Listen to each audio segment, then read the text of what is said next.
सम्प्रदाय चैतन्यचन्द्राय नमो नमस्ते। चैतन्यचन्द्राय नमो नमस्ते। चैतन्यचन्द्राय नमो नमस्ते। जय जय श्री चैतन्य जय नित्यानंद। जय द्वैतचन्द्र जय गौरभक्तवृन्द।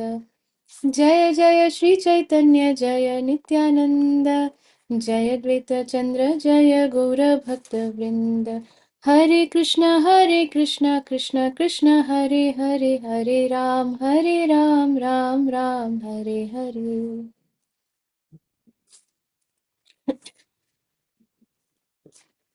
Okay, so we were reading this paragraph yesterday that although many types of philosophers and transcendentalists believe that one who lacks knowledge cannot be liberated from material entanglement, there is no possibility that knowledge without devotional service can award liberation.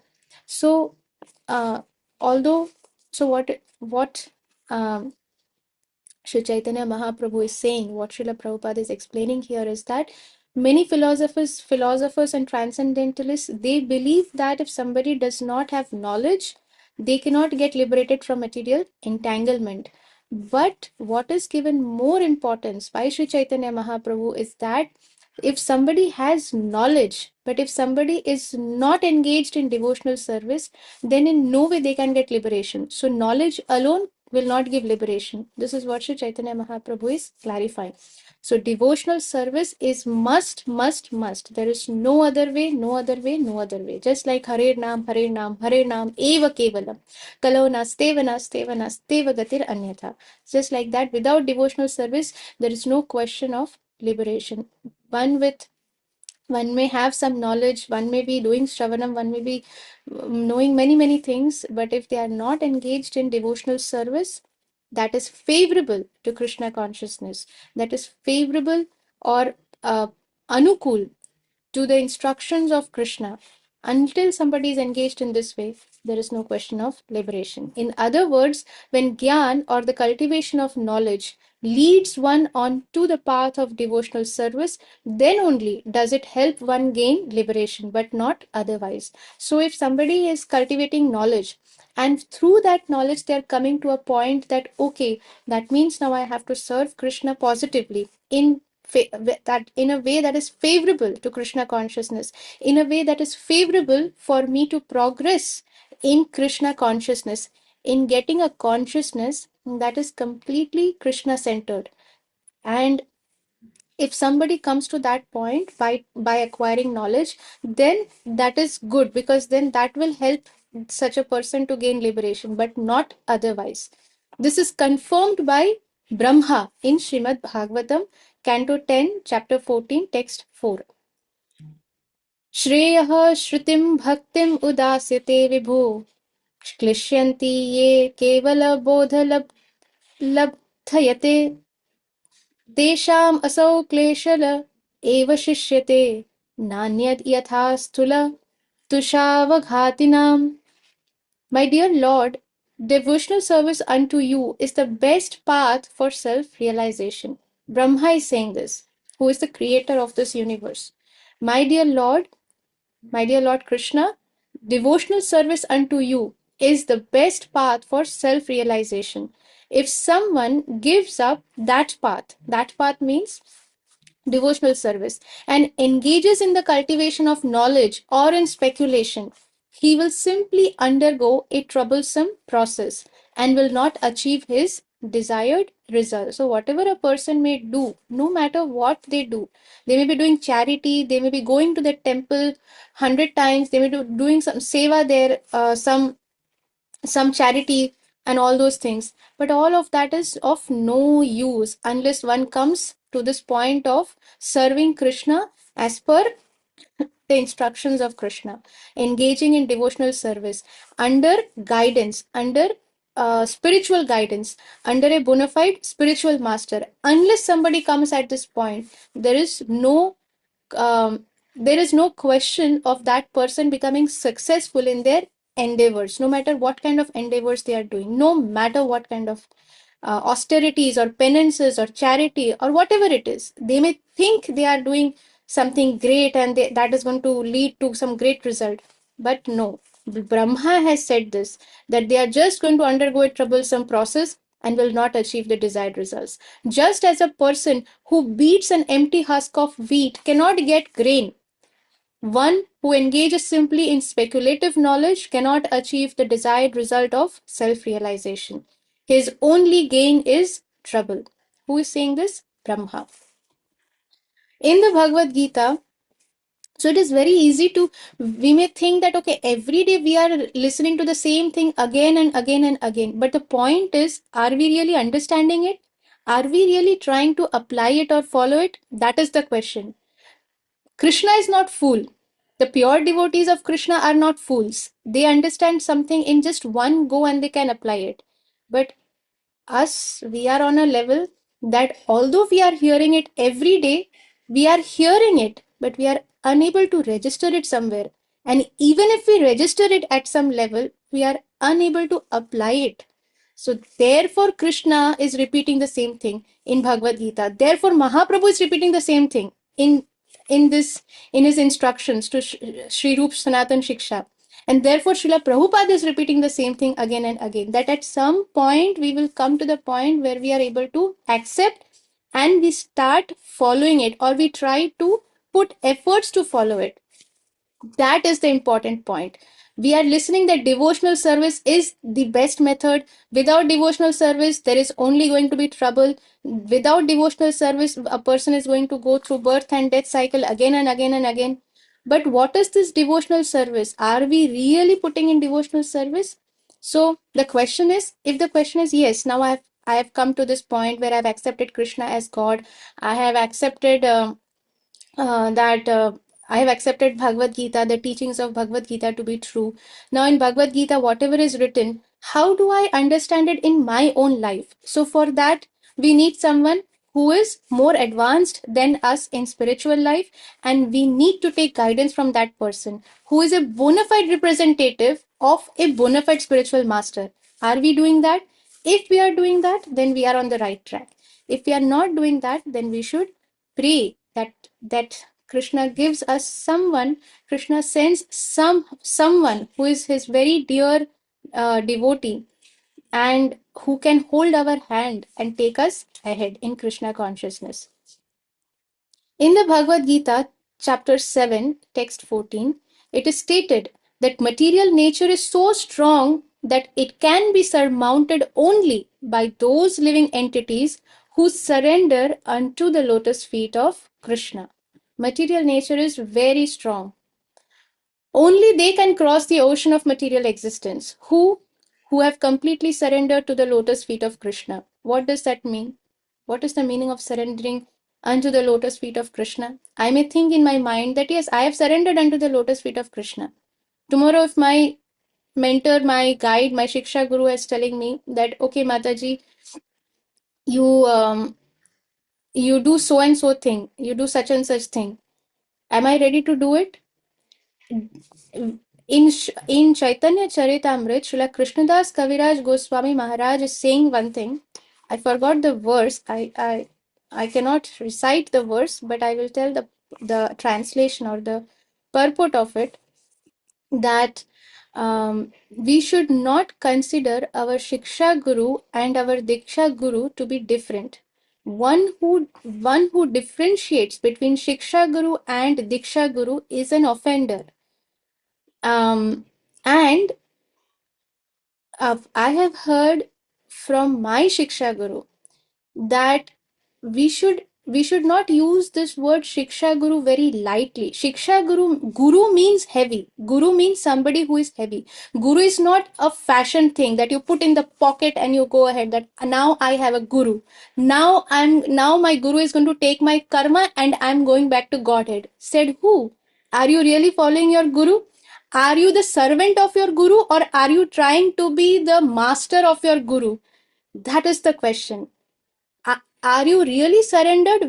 If guru means heavy, so the work of guru is to slap and correct. Am I ready to accept the slap? Or if my guru slaps, I will run away. And then I will say, I don't need a guru. I'm good without a guru. That is the exam. If we pass that test, then we are good. So that is the test.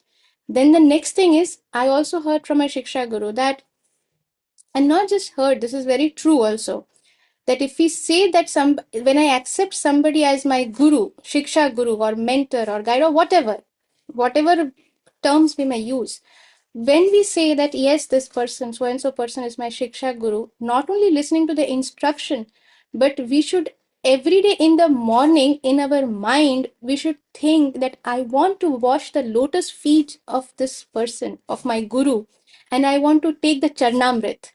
भक्त पाद धूलि और भक्त पाद जल भक्त भुक्त अवशिष्ट तीन महाबल. Who is saying this? Sri Chaitanya Mahaprabhu. Who is Sri Chaitanya Mahaprabhu? Krishna himself. Krishna himself is saying, what are the three Mahabal?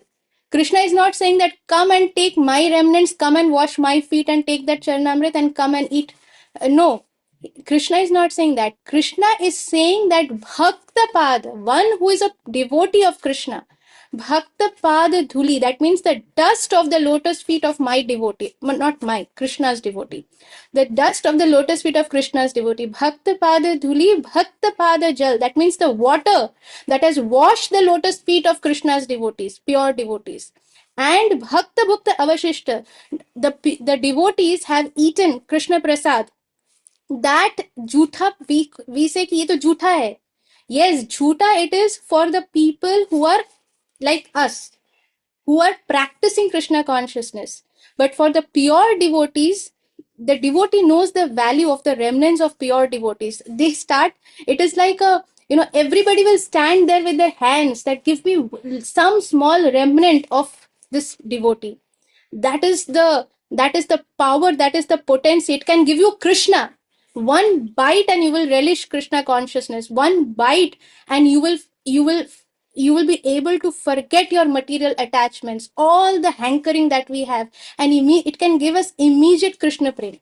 That is the potency of Bhakta Bhukta Avashishta, Bhakta Pada Jal, and Bhakta Pada Dhuli. This is the potency. So Krishna is saying these three things are Mahabal. If somebody has these three things, that person is, uska to naya par hona hi hai. So that is, only they can cross the material ocean.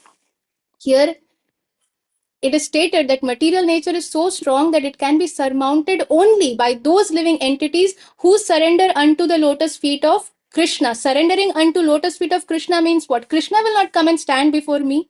Why? Why will he stand? I am an offender.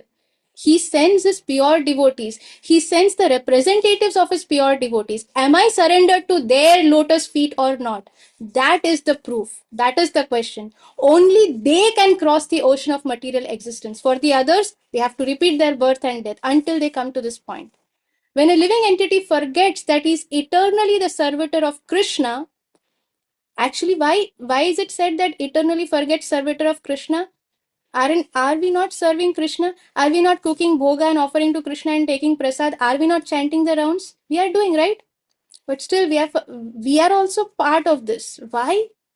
Because although we are doing this, we think कि चलो we are doing all these things. This is इससे ज्यादा नहीं होना चाहिए, because many people have that thought process that bhakti means, yeah, little bit you should do, but that doesn't mean that you should leave all your material activities. Some people have that kind of mindset, and we should be very careful. If somebody has this kind of mindset, keep ourselves millions of arms away from such a person, because that person is more dangerous than an atheist. Because an atheist will tell you clearly that, okay, I don't believe in God, okay, Hare Krishna. But a person who says कि चलो थोड़ा सा भक्ति करते और let us do this also, let us do that also, still Krishna says that if somebody is engaging in bhakti and maintaining material desires, is still better than a person who is not doing any Krishna conscious activity. These are the words of Krishna. If somebody is doing Krishna conscious activities, person may be neophyte stage, they may have lot of material attachments, but still that person should be considered having all good qualities as compared to someone who is not in Krishna consciousness. Apparently it may seem like, okay, this person, okay, he doesn't believe in God, He doesn't believe in Bhagavad Gita, but he has such good qualities. He's so humble, speaks so nicely, does so much charity, so respectful, takes care of his parents, takes care of his family.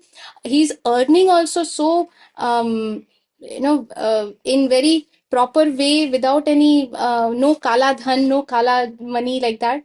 And on the other hand, we may see somebody who is trying to practice Krishna consciousness, chanting rounds, wants to take initiation, but the way the person speaks is so rude, has no respect, and now you feel that, oh, this person has no good qualities. But in the eyes of Krishna is saying, if a person is practicing Krishna consciousness, no matter what the level or position of that person is today, surely that person will become perfect because he is practicing Krishna consciousness. Whereas, on the other hand, a person who is not practicing Krishna consciousness, apparently, no matter how many good qualities may be visible, what good quality can really a person have who is not attached to Krishna? So, therefore, we should understand that anyone who is practicing Krishna consciousness is very dear to Krishna. And today or tomorrow, that person will become purified. Krishna will take care of that person. But this is for us to understand that we should not be fickle minded. We should try to really surrender to Krishna if we want to advance quickly. We should not have dual mindedness that whether this is right or whether that is right. If my spiritual master has said something, nothing can be more correct than what my spiritual master has said. That should be the conviction that we should have in our heart. Even if my mind may say something that, Arey, don't follow that person. That person is not a PhD.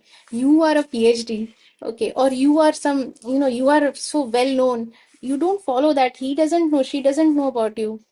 That is mind, that is Maya Devi tricking us. That is Maya, illusion tricking us. You should slap your mind and you should say, you shut up. You don't try to come and teach me.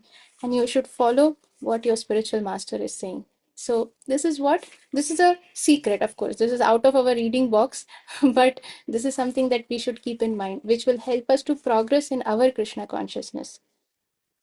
So, that forgetfulness, yeah, when a living entity forgets that he is eternally servitor of Krishna, that forgetfulness causes the bondage in conditioned life and his attraction for the material energy. And indeed, that attraction is a shackle of the material energy. Material energy is Maya, illusion. Since it is very difficult for a person to become free as long as he desires to enjoy or lord it over the material nature, it is recommended that he approach a spiritual master who can train him in devotional service. The work of a spiritual master is to slap, give us, if required, to give us, hit us with a stick, or sometimes very lovingly, as and when whatever is required, the spiritual master will do so. But we should accept that as mercy and blessing, that this is mercy of Krishna. Why should spiritual master bother about us? Why should Krishna bother about us? Because they are bothered, therefore they are worried, therefore they are scolding us, therefore they are loving us. So one should approach spiritual master who can train us in devotional service. In this way, we can get out of the clutches of the material nature and achieve the lotus feet of Lord Krishna. So we'll stop here for today. Krishna willing, we'll continue reading again tomorrow. Thank you very much for your very kind association. वाञ्छा कल्पतरुभ्यश्च कृपा सिन्धुभ्यैव च पतितानां पावनेभ्यो वैष्णवेभ्यो नमो नमः। अनंतकोटि वैष्णववृंद की जय। श्रील जय पताका स्वामी गुरु महाराज की जय। जगत गुरु श्रील प्रभुपाद की जय। निताई गौर प्रेमानंदे हरि हरि हरि हरि बोल। बोल। जय जय श्री श्यामा